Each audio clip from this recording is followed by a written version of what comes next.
Welcome back to Patio Kits Direct. Today we're going to go over single beam versus double beam. Your everyday patio cover generally has a single beam, but some people want larger post spacing, and that double beam application definitely gets you, in most scenarios, less post, okay? So what we're looking at right here, whether it's a solid cover or a lattice cover, you have a single beam application. This is a 3-inch by 8-inch to the top of the ceiling beam. If you notice, this is the standard post. A 3x3 sits underneath the single beam application. And in this scenario, the side plates sandwich the 3x8 header and the 3x3 posts, okay? So let's take a look at our double beam scenario.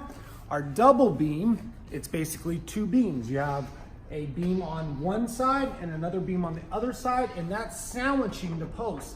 So unlike a single beam where the 3x3 post is resting underneath directly the header beam, you're actually sandwiching the 3x3 post. So it goes all the way to the same height of the header beam. So let's take a little bit closer look there, okay?